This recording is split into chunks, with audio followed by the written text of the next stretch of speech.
Sorry, that last video got cut off oddly. So I just wanted to finish up and say that, we're just looking at how these pairs of electrons and the electrons in the atom and the sharing are pushing them into these shapes, and how that's important when we start thinking about how they position themselves. So molecules have to be in certain positions, as do atoms, for certain things to happen. So we've talked a little bit about how if you have more than one, if we have more than one water molecule, right, there's this attraction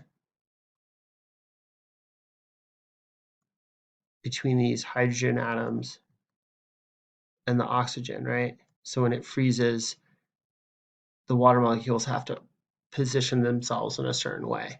So that's why the shape is important and understanding where the atoms are going to be. So that's all I wanted to finish up on. So we have just one more piece of learning target, and we'll do one more video, and that should be it for this week.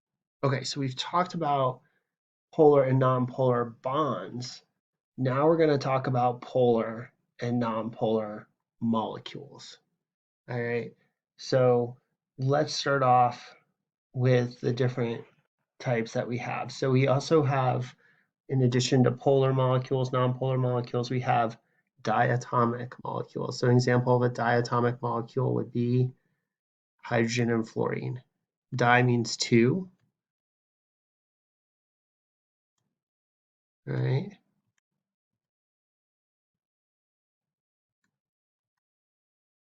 So hydrogen has got this one lone proton, and it's got this slightly positive. That symbol means partial positive. And fluorine is partial negative. So it's got way more electrons, right? Fluorine is the most electronegative atom, right? So the electrons, if we think of the tug of war scenario in this bond, the electrons are going to be closer to fluorine. Okay, so in a diatomic molecule with a polar bond, right, that's always going to be a polar molecule, right? So we indicate that with this symbol, this arrow with the plus, right? We have our partial positive going towards there. That tells us that those electrons are going to be closer than the fluorine. Again, this has to do with the shape and where we find the electrons. All right, so let's go back to another example. We have water, right?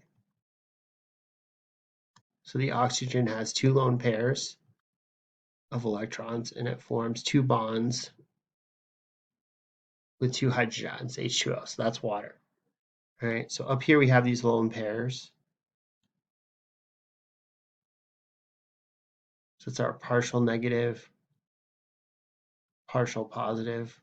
We know all of these electrons are going to be closer to the oxygen atom because oxygen is more electronegative than hydrogen. I don't even have to look, but we'll do that anyway, right? Oxygen is pretty electronegative. So remember, from the VSEPR theory, we have this shape, this bent shape. So if we have two atoms, diatomic, right, they have one bond. It's real easy to figure out the polarity. If we have more than one bond, it's going to be a little harder. So we have to take into account the electronegativity of the different atoms, right? And we have to take account for the type of bond, whether the bonds are polar or nonpolar. These are polar bonds, right? So where are we going to go? If we're going towards the more electronegative atom, we're going to draw a line right through here. It's our arrow. And there we go. So this is how we determine whether molecules are polar or nonpolar. So again, like if I have two fluorine atoms, right, they're going to tug equally. So it's going to be nonpolar. Going to cancel each other out.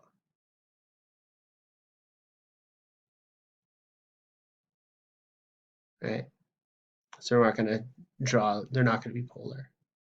Okay, so let's look at CO2 again. Carbon has 4 valence electrons. It forms 2 double bonds to 2 oxygen atoms, right? 1, 2, 3, 4, 5, 6, 7, 8. Okay.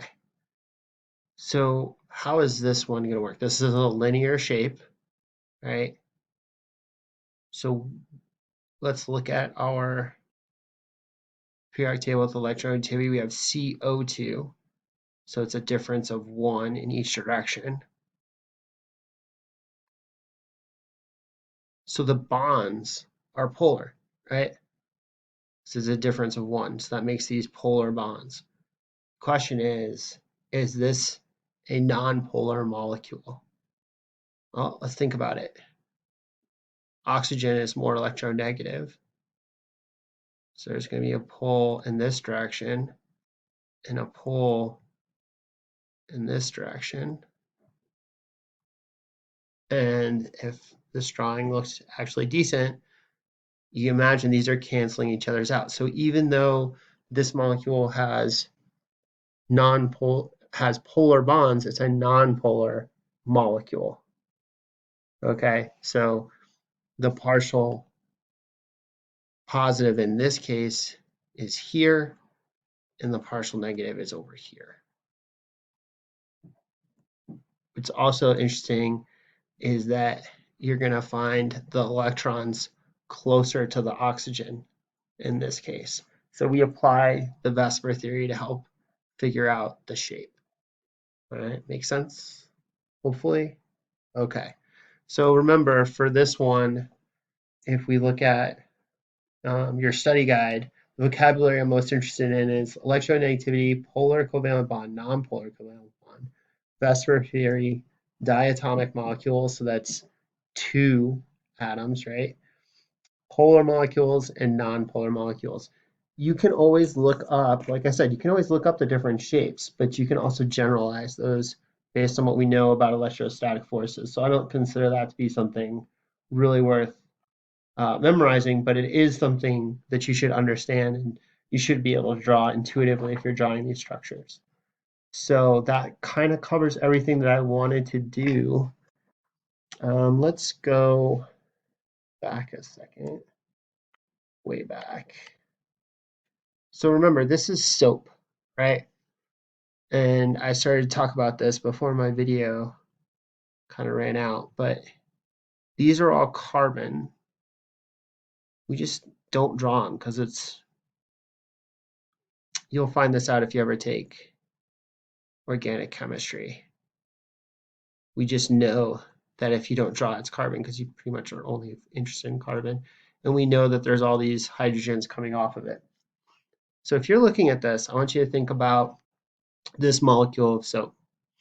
All right. Where is this polar over here? Is this maybe, what about these? Are these all canceling each other out? How would you describe the bonds? How would you determine whether this molecule was polar or non-polar? All right, think about that. It's kind of a tricky one. You don't have to know the answer right now. Like I said, we're going to come back to it. All right, there's all this is for a reason. So, but think about that. Maybe think about what you wrote for your initial ideas too. So fill in your study guide as best as you can. If you have additional questions, I'm available during office hours. If office hours don't work, you can always find me. As you can tell, it's totally quiet in my house because my kids are asleep. So I'm always around doing something. All right. I wish I could do this with you guys in class. Also, read through all the statements in the study guide and make sure that you can complete those statements and make sure that you understand the vocabulary as well.